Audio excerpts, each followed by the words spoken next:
Cześć, witam wszystkich ponownie na moim kanale. Kontynuujemy budowę komputera dla mojego kolegi Kuby. Dzisiaj nastał dzień próby. Jak widzicie, customowy układ chłodzenia jest już gotowy, ale wewnątrz rurek nie znajduje się płyn chłodzący. Dlatego właśnie dzisiaj zalejemy cały układ.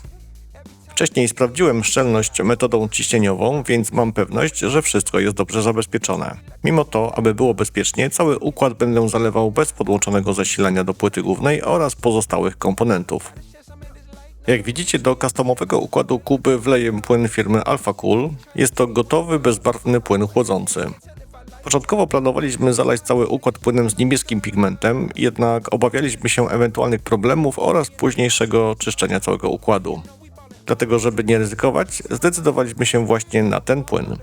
Tak na marginesie, używam identycznego płynu w swoich dwóch komputerach i sprawuje się naprawdę bardzo dobrze. W komputerze Kuby mamy aż dwa rezerwuary i przyznam, że to dla mnie nowość. Zazwyczaj w komputerach, które składałem wcześniej, znajdował się tylko jeden rezerwuar, tubowy albo płaski. Dlatego tutaj przed uruchomieniem pomp musiałem najpierw zalać oba zbiorniki. Na początku rozpocząłem zalewanie specjalną butelką z rurką, jak widzicie na nagraniu. Niestety otwór w rurce jest na tyle mały, że zalewanie dwóch rezerwuarów trwałoby dosłownie wieki. Ostatecznie zrezygnowałem z tego sposobu i do zalania wykorzystałem lejek. Dzięki temu poszło zdecydowanie szybciej. Jeśli chodzi o rezerwuary z systemem Corsair IQ Link, to również była to dla mnie nowość.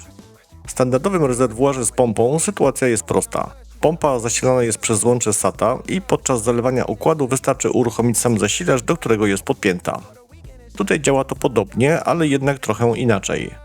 Rezerwuary są podłączone do huba USB 2.0, który komunikuje się z płytą główną.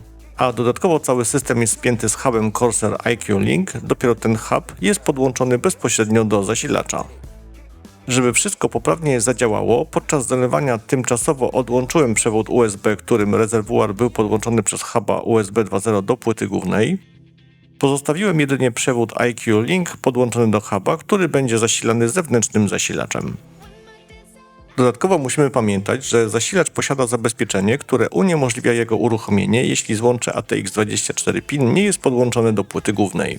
Dlatego Corsair dołączył do zestawu z rezerwuarem specjalny terminator.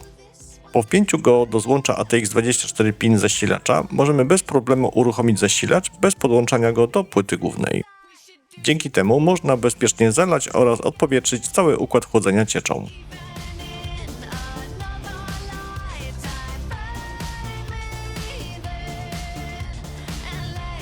Teraz widzicie dokładnie to, o czym przed chwilą Wam opowiadałem. Do zasilenia huba Corsair IQ Link użyję zasilacza o mocy 850 W. Oczywiście taka moc nie jest tutaj potrzebna, ale akurat taki zasilacz miałem pod ręką. Sam hub IQ Link został podłączony do zasilacza za pomocą przewodu PCI Express 6 pin, a nie przez złącze SATA, jak to ma miejsce w przypadku wielu innych rezerwuarów i pomp od innych producentów. I zaczynamy. Rezerwuary są prawie pełne. Może nie widać tego idealnie na nagraniu, ale na górnych wieczkach odkręciłem korki, żeby powietrze, które znajduje się w całym układzie i będzie wypychane przez ciecz przepływającą przez rurki, miało swobodne ujście. Powiem Wam, że byłem w szoku, kiedy to się stało.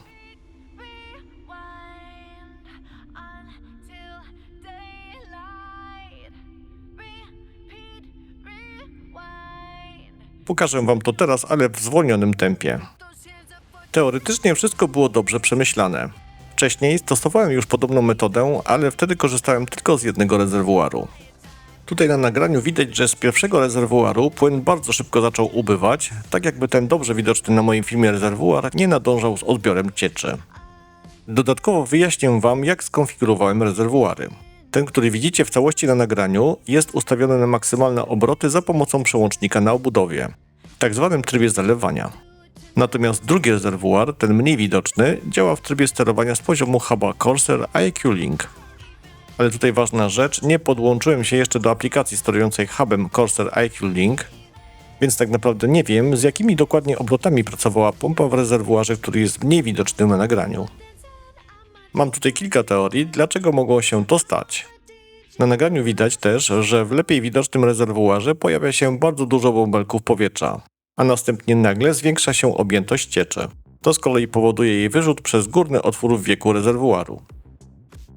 Ten drugi wyrzut cieczy spowodowany jest powrotem cieczy do rezerwuaru po wyłączeniu pompy, więc to już raczej nic dziwnego.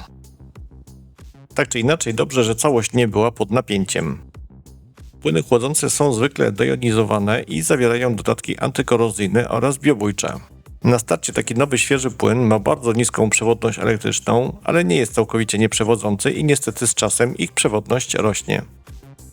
Dlaczego rośnie? Otóż ciecz ma kontakt z metalami, np. miedź lub nikiel w blokach wodnych, a także z mikrozanieczyszczeniami w układzie jak resztki kurzu.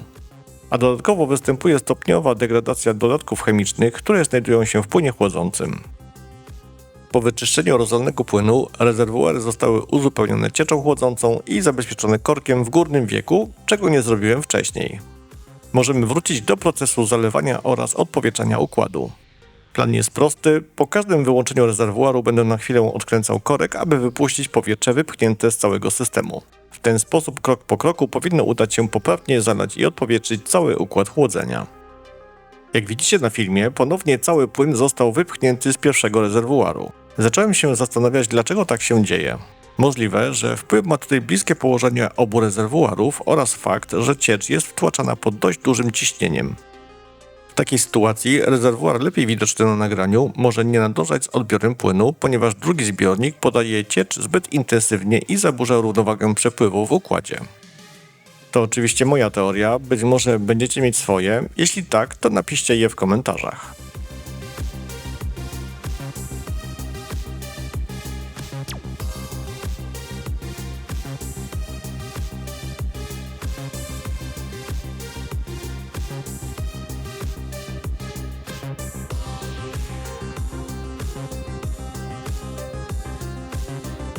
Tutaj już widzicie oba rezerwuary, układ jest już zalany i raczej w całym układzie jest już mniej powietrza niż na początku procesu zalewania. Po włączeniu zasilania widać, że w prawie pustym rezerwuarze powoli zaczyna pojawiać się nadwyżka płynu. To też ciekawe zjawisko, powiem wam, że przy dwóch rezerwuarach są bardzo ciekawe zjawiska. Na pewno Archimedes mógłby się tutaj wypowiedzieć.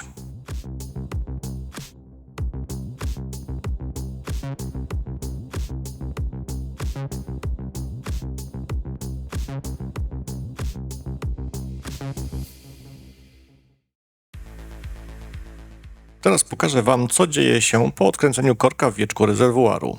Dochodzi do wyrównania ciśnień, a poziom płynu w obu rezerwuarach stabilizuje się i zaczyna się wyrównywać. To ciekawy moment, który można na własne oczy zobaczyć, jak fizyka płynów działa w praktyce. Po ponownym włączeniu układu, tak samo jak poprzednio, płyn najpierw ucieka z rezerwuaru numer 1. Zwróćcie też uwagę na rurkę w drugim rezerwuarze. Widać wyraźnie, jak powietrze znajdujące się w tej rurce jest zasysane przez układ. Może to sugerować, że w tym momencie w rezerwuarze powstaje znaczne podciśnienie.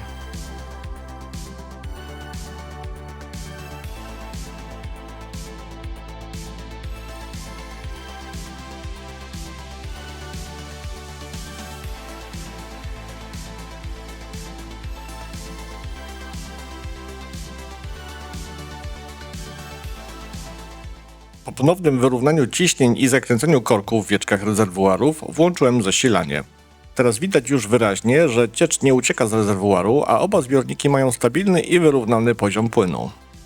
Pomyślałem sobie, że mógłbym podczas pracujących rezerwuarów odkręcić koreczek, aby wypuścić pojawiające się w rezerwuarze powietrze. Normalnie przy jednym rezerwuarze tak właśnie robię. Sam byłem ciekawy, co się stanie.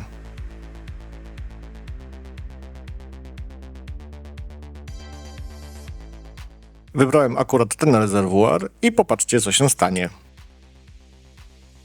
Musiałem szybko dokręcić koreczek lewego rezerwuaru, bo być może i teraz płyn wyleciałby górą.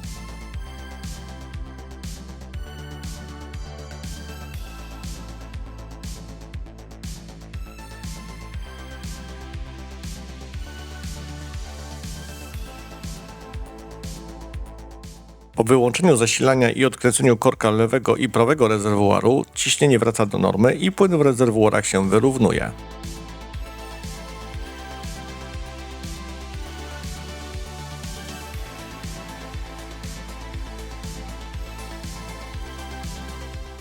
Jak widzicie, nie tylko trzeba odkręcić koreczek, ale nawet wyciągnąć go z otworu. Można by powiedzieć, magia dwóch rezerwuarów.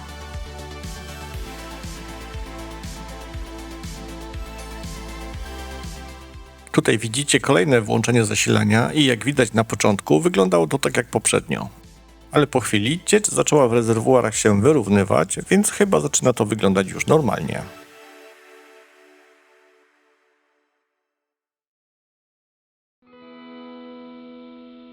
To co, odkręcamy koreczek i zobaczymy co się stanie? Oczywiście mój refleks w trybie maksymalna moc.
Jak widzicie, komputer Kuby jeszcze pracuje, ale już powoli jest pakowany.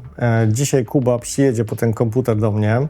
Będzie sobie go osobiście pakował do samochodu i wiózł do domu. No cóż, projekt został zakończony. Kuba na razie jeszcze komputera swojego tak na żywo nie widział. Widział tylko jakieś tam zdjęcia, które mu podsyłałem.